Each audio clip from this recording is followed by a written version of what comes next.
모든 삶의 기쁨 너 하나님.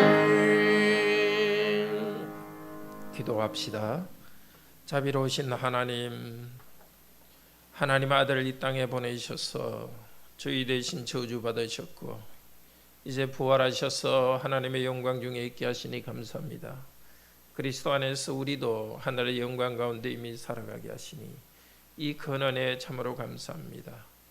영광의 백성으로 걸어가고 더 영광스러운 그리스도의 형상으로 살아가도록 우리 교회와 공동체가 그렇게 변하도록 다시 주님 말씀을 허락하여 주소서. 깨닫게 하시고 순종하게 하소서. 주 예수 그리스도 이름으로 기도드립니다. 아멘. 오늘 신명기 16장에서 21장 말씀하겠습니다. 듣겠습니다. 신명기는 고대의 언약문서라고 그랬죠. 일반적으로 큰 나라와 작은 나라 사이에 조약을 맺을 때 하는 그 문서의 형식을 하나님께서 익숙한 형식을 사용하셔서 백성들에게 이 말씀을 계시했습니다. 대개 어떤 것을 약속을 새롭게 할 때는 우리도 일반적으로 그렇게 하죠. 지금까지 서로 관계가 어떻게 됐는지, 그리고 앞으로 이 할 말을 잘 지켜야 된다. 그게 이제 서론의 1장에서 4장입니다. 자, 그러면은 앞으로는 지금까지도 우리가 이렇게 서로 관계 속에 살아왔지만 새롭게 헌신하자. 하나님께 헌신하고 하나님께서 너희들은 이렇게 내 백성으로 살아라 하시고 하나님께서는 이러이러했다고 말씀합니다. 그 내용이 이제 5장에서 28장까지 계속됩니다. 그 중에서 5장이 10계명입니다. 10계명이 성경이 두 군데 나오는 거 아시죠? 기본 상식이죠. 어디죠? 출애굽기 20장. 네, 맞습니다. 그리고 신명기 5장에 나옵니다. 이건 이제 신명기 5장에서 1장까지가 이게 좀 기본이 되는 하나님 말씀을 이렇게 쭉 말씀했습니다. 기본적으로 지켜야 될 것. 그다음에 12장부터는 아주 구체적으로 이런 경우에는 이렇게, 이런 경우에는 이렇게 해라. 구체적인 것을 이야기하는데 12장부터요. 그 중에 이제 13장에서 12장은 안식의 축복을 주었습니다. 안식에 대해서 하나님이 택하신 곳에서 제사를 드리며 예배해라. 13장에서 16장은 이 안식과 예배를 좀 더 구체적으로 적용합니다. 우상숭배자 13장은 반드시 처벌하자. 14장은 11조를 드리며 또 가난한 사람들과도 즐거워해라. 하나님께 드리는 예배와 안식의 연장입니다. 15장은 7년마다 형제의 빚을 면제하고 해방시켜서 안식과 자유에 들어오게 합니다. 오늘 16장은 하나님이 택하신 곳에서 1년에 3번 와서 축제의 예배를 드리라. 그 안식일 기록하여 그 날을 거룩하게 지키라. 예배를 이렇게 해로 연결하는 그 내용입니다. 자, 구약의 3대 절기가 뭐죠? 네, 6월절 연결되어 있는 무교절이고, 그로부터 6월절은 1월입니다. 그 아비벌이라 되어 있죠. 16절에 아비벌은 그때 1월을 아비벌이라 이렇게 합니다. 우리가 1월을 정월 이렇게 말하기도 하죠. 아비벌, 정월, 아비벌. 1월에는 6월절과 무교절입니다. 그리고 거기로부터 그때부터 7 곱하기 7을 지낸 날, 그래서 77절 혹은 그 주일로부터 안식일로부터 하나 더 지난 날이니까 50일이죠. 그래서 77절 혹은 오순절이라 하기도 하고, 또 하나는 맥추절이라 밀을 거두는 절기입니다. 그래서 그 이름이 3개예요.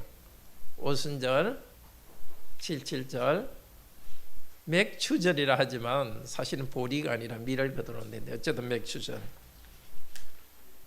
그게 3월인데요. 현재는 한 5, 6월 정도 됩니다. 그리고 나서 당시 7월에는 뭘 지키죠? 초막절, 장막, 수장절 이렇게 또 세 가지로 이렇게 표시해요. 주로 초막절이라 이야기합니다. 지금은 한 9, 10월 정도 됩니다. 그러니까 가을 추수가 됩니다.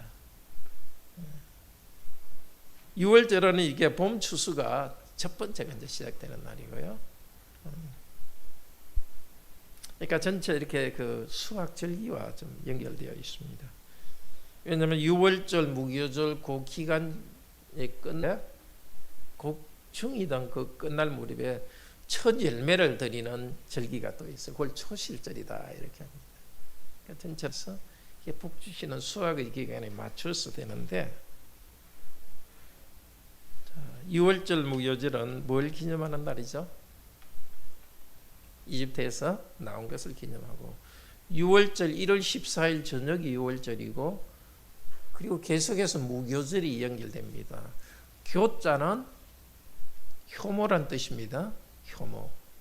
효모가 없는 절기, 집안에 효모가 없는 이나 그 효모가 있게 해서는 안 됩니다. 그에 대한 두 가지 해석이 있는데 효모는 부패하니까 죄를 상징한다. 그래서 그걸 죄가 없어야 된다 이렇게 보기도 하고 또 하나는 이집트에서 나올 때 워낙 급하게 나와서 발효하면서 빵을 구울 시간도 없었다는 것을 기념하면서 하도록 했습니다.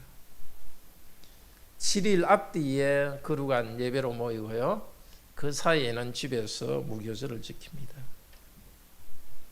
자, 77절은 곡식을 이제 거두어서 본곡식을 거두어 저장하는 때입니다. 자, 그때도 힘 닿는 대로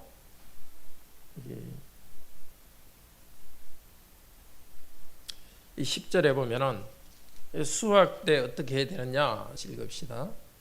여호와께서 택하신 제가 잘못했습니다. 16장 11절 다시 읽읍시다. 내 자녀와 노비와 내 성중에 있는 레위인과 및 너희 중에 있는 객과 고아와 과부가 함께 내 하나님 자기의 이름을 두시려고 택하신 것에서 내 하나님 앞에서 즐거워할지니라. 즐거워하는 날입니다. 먹고 즐거워하는 날입니다. 그러기 위해서 10절에 보면은 여호와께서 내게 복을 주신 대로 내 힘을 다하여 자원하는 예물을 드리고, 그러니까 하나님께 바치는 것은 그냥 미신 섬기듯이 신에게 뭘 바쳐서 복 받는다 그런 것이 아닙니다. 감사를 표현하긴 하지만은 그것을 이 하나님의 공동체가 함께 나누도록 했습니다.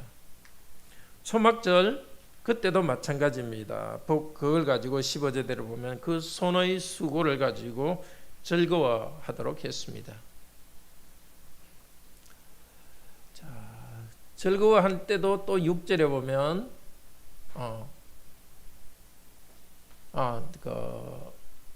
이집트에서 나올 때를 기념하라 합니다. 예.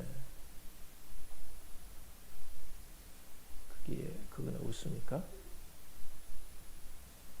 예, 16장 3절에 전체를 종합하면은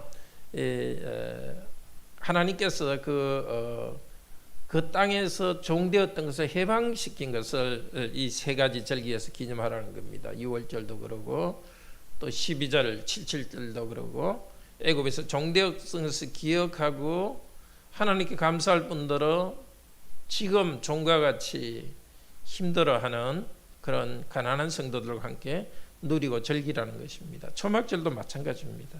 그러니까 하나님께서 구원하신 은혜를 감사하는 것이 또 하나님께 예배를 드리는 것이 형제자매가 함께 먹고 즐기는 것으로 나타납니다. 그래서 우리가 헌금하는 것, 특별히 나눔 헌금하는 것은 이 하나님이 정하신 예배를 즐거워하는 것입니다. 매주 예배를 통해서 드리는 헌금을 우리가 성도들과 함께 나누는 것으로 또 이렇게 나눔 헌금으로 적립하고 또 뿐만 아니라 1년에 우리가 4번 하는 그 나눔 헌금은 특별히 이렇게 함께 힘든 성도들과 나눕니다. 자, 이 16장 18절부터 17장 18장은 이제 앞으로 들어가서 정부 제도 혹은 교회의 직분을 정부의 직분을 어떻게 하는 것입니다. 16장 18절부터는 공의로 재판하다 이렇게 하고요. 이제 17장에 가면은 재판장에 대해서 이야기를 하고 17장 제목 같이 읽읍시다. 16장 제목을 안 읽었네요. 17장 제목, 16장 제목 같이 읽읍시다. 세 번의 축제를 통한 안식, 하나님을 향한 감사의 예배, 나의 기쁨, 공동체의 복지. 예배가 그때도 그렇고 지금도 그렇습니다. 17장 제목 읽읍시다. 재판과 왕의 제도, 재판장과 왕의 제도입니다. 각 성읍에서 재판관들이 있어서 재판하게 합니다. 레위인들이 주로 재판관을 하고, 또 레위인이 없을 경우에는 그 지역에서 장로들, 좀 나이 든 사람들이 거기서 재판을 합니다. 지역에서는 상급심으로서 중앙에 와서 중앙의 대제사장들과 또 재판관의 재판을 받습니다. 9절에 보면은 레위 사람 제사장과 당시 재판장에게 나아가, 그러니까 제사장이 그 상급신 일종의 대법원 역할을 하고 그 법원에 또 레위인들 중에 또 재판하는 역할을 합니다. 10절에 보면 여호와께서 택하신 그곳에서 그들이 내게 보이는 판결의 뜻대로 내가 행하되. 아주 강조합니다. 여호와께서 택하신 것이란 이 말 속에는 재판관들도 하나님이 택했고 그들이 가르치는 말은 하나님께서 가르치는 것입니다. 그런데 12, 13절에서 그들의 재판을 듣지 않으면 어떻게 하라고요? 결정을 듣지 않으면 12절에 그 사람을 죽여서 이스라엘 가운데 악을 제하여 버리지라. 굉장히 심각하게 처벌하죠. 그렇게 큰 사건이 아닐 수도 있습니다. 그렇지만 사건이 크나 적으냐 그게 중요한 게 아니라 하나님이 세우신 이 하나님 나라의 질서에 저항하는 것이기 때문에 하나님께 저항하는 것입니다. 그 뭐 재상이장이나 재판관이 특별해서가 아니라 하나님께서 그들을 통해 다스리는데 그들의 판단에 저항하고 반역하는 것은 하나님께 반역하는 것이기 때문에 죽이라. 물론 여기서 경고의 뜻이 있죠. 아마 이런 것 때문에 모르긴 해도 이것에 저항하는 사람이 하나도 없었지 않을까. 둘 중에 하나를 택해야 되지 않습니까? 사형당할 것인가 아니면 돈을 잃을 것인가. 상당히 예방하는 의미가 있겠고요. 그런데 우리가 오늘날도 이것은 그 법정신은 계속됩니다. 교회 안에서 하나님께서 교회를 통해서 하나님의 선한 다스림을 받고 또 분쟁이나 잘못을 교회를 통해서 하는데 어떤 작은 일이라도 끝까지 교회의 말을 불순종하면 교회로부터 추방해야 됩니다. 악을 제하기 위해서. 그러니까 그 구체적으로 사건이 크나 작으냐 그것보다는 마음의 방향이 하나님을 향해서 반역하는 마음을 하나님께서 심판하는 것입니다. 그리고 왕에 대해서 14절부터 이야기하는데요. 왕은 하나님께서 반드시 두라고 한 것이 아닙니다. 14절 같이 읽읍시다. 네가 내 하나님 여호와께서 내게 주시는 땅에 이르러 그 땅을 차지하고 거주할 때에 만일 우리도 우리 주의 모든 민족들 같이 우리 위에 왕을 세워야 하겠다는 생각이 나거든. 읽어보면 왕제도를 바로 세우라 한 것이 아닙니다. 하나님 백성들이 악해서 우리도 우리 주의처럼 왕이 있어서 다른 나라처럼 전쟁에도 나가고 강한 군대를 세우고 이렇게 하자고 말할 수 있다는 겁니다. 근데 하나님께서는 꼭 그래야 된다고 생각하지 않았습니다. 하나님께서 당신의 백성을 특별히 보호하셔서 군대의 힘을 의지하지 않고도 살아갈 수 있도록 하나님께서는 보호하실 겁니다. 광야에서 만나로 먹였듯이 하나님께서는 하나님이 직접 다스리는, 말하자면 재판관 정도만 있어도 되는 거죠. 지금도 정말 이제는 뭐 워낙 조직이 커서 그렇게 할 수 없지만 그렇 친다면은 굳이 왕이 있어가지고 그렇게 있을 필요가 없습니다. 그냥 백성들 사이에 어떤 분쟁 생길 때 그것만 해결해 주면 되는 재판관 정도만 있으면 되지. 그냥 각자 평화롭게 살아가면 되는 겁니다. 근데 그들이 왕을 달라고 고집하면 하나님께서 허락해 주겠다고 합니다. 그러니까 하나님께서 참 백성들의 그런 생각을 미리 내려보시고 그 정도는 주겠다는 것입니다. 왕을 세울 때는 어떻게 하라고요? 외국인을 세우지 말고 16절에. 그 다음에 두 번째는 왕은 말을 많이 두거나 아내와 재산을 많이 두지 말라. 그리고 세 번째는 하나님 말씀을 왕 옆에다가 말씀을 기록해서 그것을 계속 19절에 보면은 자기 옆에 두고 읽어 하나님 여호와를 경외하여 배우며 율법과 규례를 행할 것이라. 20절 같이 읽읍시다. 그리하면 그의 마음이 그의 형제 위에 교만하지 아니하고 이 명령에서 떠나 좌로나 우로나 치우치지 아니하리니 이스라엘 중에서 그와 그의 자손이 왕위에 있는 날이 장구하리라. 교만하지 않게. 무엇을 통해서? 하나님 말씀을 계속 읽어서.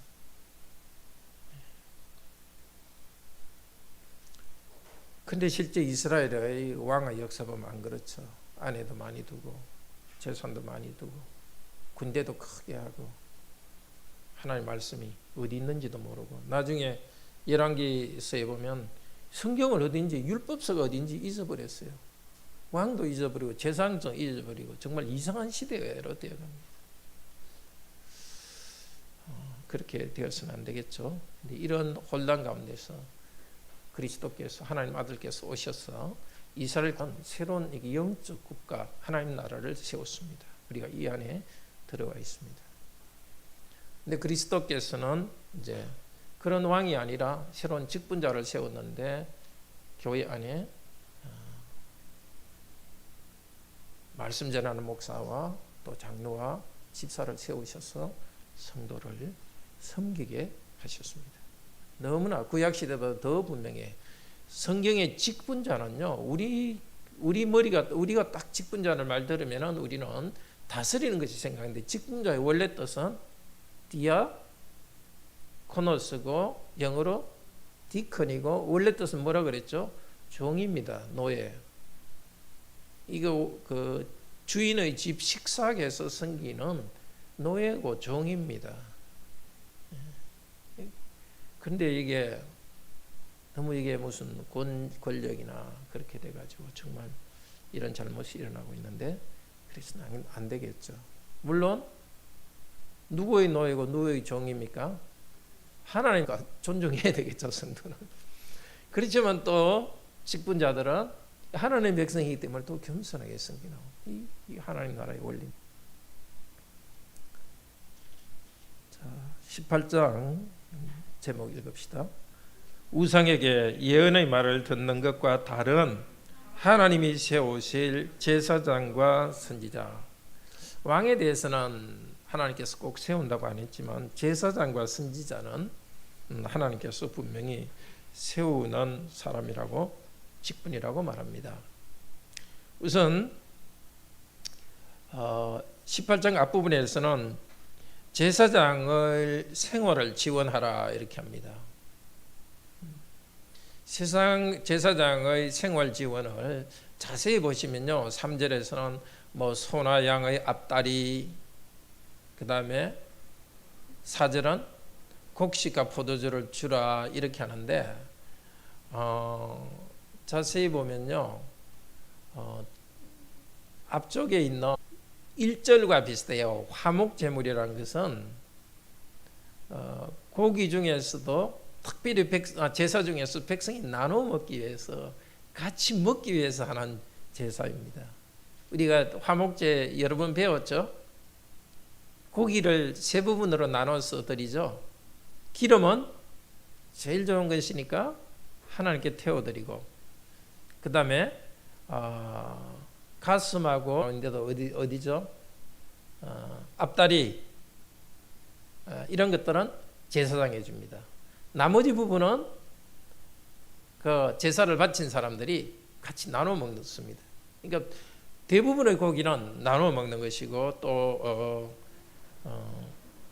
가난한 사람들과 함께 나눠 먹습니다. 그러니까 요 화목 제물과 기업 이렇게 했죠. 요 화목 제물을 받아 가지고 여기 3절에 소나 양이나 앞다리 이렇게 말하고요. 기업을 먹을 것이니 돼 있죠. 기업. 여기 어디로 연결되느냐면은 처음 거둔 곡식과 포도주. 이렇게 땅에서 난 것을 특별히 태워 드리는 게 아니고 이렇게 따로 이렇게 제사장 11조로 가져와서 제사장에게 주는 것입니다. 자, 구약의 이런 제사장에 대한 생계를 지원하는 것이 지금 풀타임으로 일하는 목사의 생활을 지원합니다. 역시 이것도 마찬가지입니다. 목사는 교회에서 나온 하나님을 섬김으로써 나누는 그런 생계비이기 때문에 정말 감사하고 또 화려하게 살지 않고 검소하게 그렇게 살아야 되겠죠. 또 성도로서도 마치 자기가 고용한 사람을 월급 주듯이 이렇게 되어서는 곤란합니다. 이게 교회가 커지고 이렇게 뭐 장로님들이 많아지고 이러면은 자칫 그런 잘못 전통이 생길 수 있습니다. 일반 사회에서는 월급 주는 사람이 뭔가 손을 쥐고 있지만 교회에서는 그게 아니라 하나님께서 주시는 것이기 때문에 항상 이 성도의 예배와 영적인 것을 섬기는 그 목사에 대한 참 감사로서 그 사례가 얼마든지 그렇게 줘야 되겠습니다. 9절에서 14절은 우상 점치는 것, 특별히 자녀를 죽이는 결과를 낳습니다. 우상 숭배는 18장 10절에 보면 아들이나 딸을 불 가운데 지나게 하는 자. 이 우상 숭배가 자기 벌 받기 위해서 그랬습니다. 우리나라 신화에도 보면 에밀레종 있죠. 그 뭐 굉장히 좋은 것처럼 이야기하는데 있을 수 없는 일이죠. 왜 자기 아기를 갖다 태워가지고 우리 종을 만드는데 집어넣어요?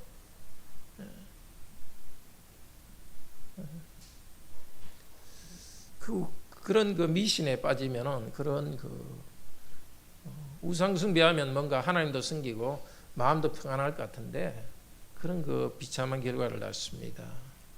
그것 때문에 하나님께서 이 민족을 멸망시켰습니다. 그러니까 우리가 조금이라도 마음속에 하나님 아닌 것을 하나님처럼 높이는 그런 생각들 우리도 가져서는 안 되겠습니다. 자, 그리고 앞으로 하나님이 세울 선지자가 있으니까 그 말을 순종하라고 합니다. 15절부터 말하는데요. 우리가 잘 모르고 그냥 넘어쳐가는데 이 신명기 18장 이 구절은 굉장히 중요합니다. 15절 같이 읽읍시다. 18장 15절. 내 하나님 여호와께서 너희 가운데서 내 형제 중에 너를 위하여 나 같은 선지자 하나를 일으키시니 너희는 그의 말을 들을지니라. 이 나 같은 선지자는 예수 그리스도를 말합니다. 사도행전에서 복음을 전하면서 사도행전 3장 22절에 사도들이 바로 이 말씀을 인용했습니다. 사도행전 우리 3장 22절 봅시다. 그러니까 모세는 직접 하나님의 계시의 말씀을 받아서 구약교회를 세웠습니다. 모세를 완성한 것이 예수 그리스도입니다. 사도행전 3장 22절 같이 읽읍시다. 모세가 말하되 주 하나님이 너희를 위하여 너희 형제 가운데서 나 같은 선지자 하나를 세울 것이니 너희가 무엇이든지 그의 말은 들을 것이라. 바로 이분, 여기 예언한 분이 23절에 바로 그 선지자의 말을 듣지 않으면 너희가 심판을 받으리라 한 그 선지자.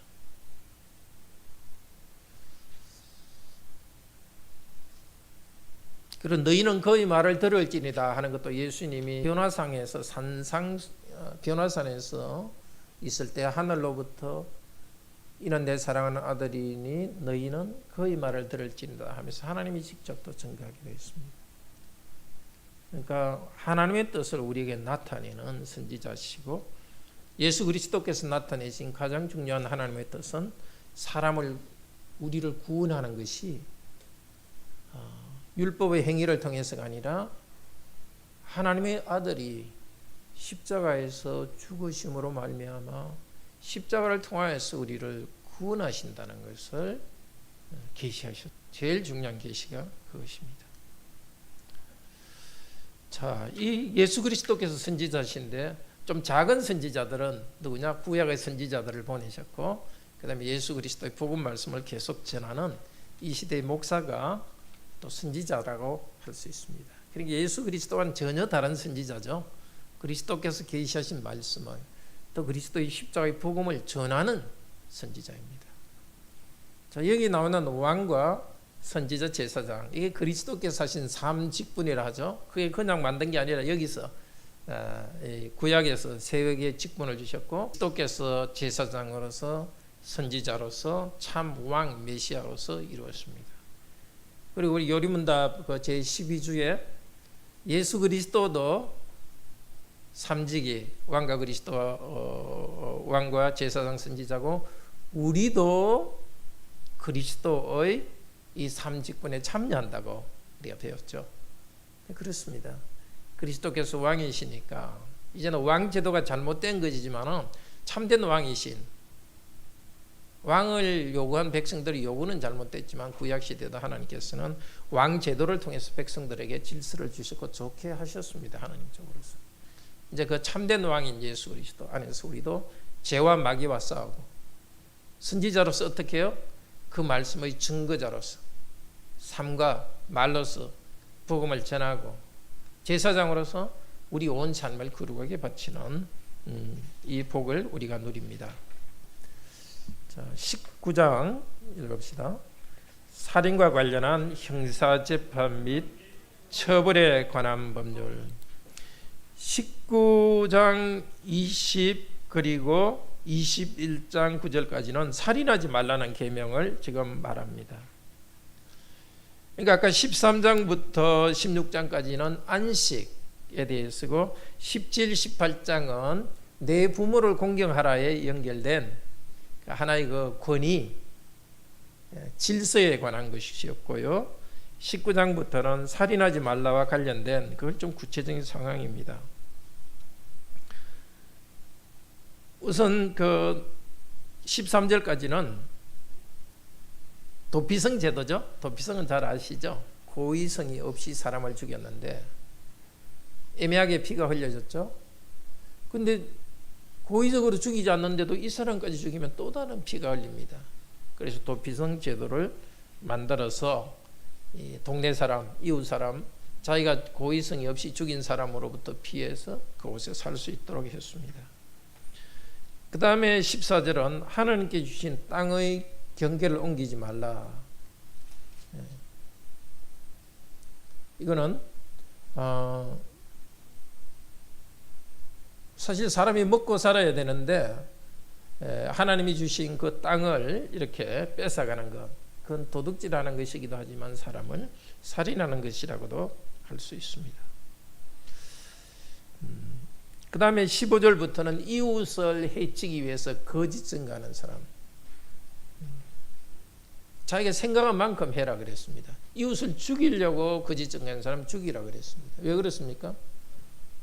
거짓으로 누가 죽였다 이렇게 거짓말하면 그 사람이 죽게 되거든요. 그래서 거짓말이라는 게 판결 났으면 그 사람 죽이라 했습니다. 근데 우리나라 사람들은 거짓말에 대해서 너무 가볍게 생각해요. 다른 거에 대해서는 심각하게 생각하는데도 거짓말은 너무 가볍게 생각해요. 정말 우리 정직하게 그래야 되고, 우리 자녀들도 정직하게 하도록 양육해야 되겠고, 또 자녀들이 뭘 잘못했을 때 자기 잘못을 편하게 말할 수 있도록 해줘야 됩니다. 부모가 너무 엄하면은 자녀들이 사실대로 말 못합니다. 실수했을 때도 이야기하면 너 앞으로 그래 조심해야지 이렇게 하고, 진짜 부모 말을 불순종했을 때도 무조건 혼내기만 하면 되는 게 아니라 이야기했을 때 사랑으로 또 훈계해줘야 됩니다. 거짓말이 심하게 다른 사람을 죽일 수 있기 때문에 그 정도 갈 때는 죽여라 그랬습니다. 그다음 21절은 공정하게 정의를 집행하라 그랬습니다. 20장 제목 읽읍시다. 전쟁에도 스며드는 하나님의 성품에 기초한 인간성과 창조세계의 회복, 뭐 좀 복잡하게 했는데요. 전쟁할 때도 하나님의 성품이 나타나는 식으로 전쟁을 해야 된다는 겁니다. 그런 인간 성향을 가지고 전쟁해야 됩니다. 우선 1절에서 9절은 전쟁에 나가는 우리 편에 대한 배려입니다. 집을 다시 샀다.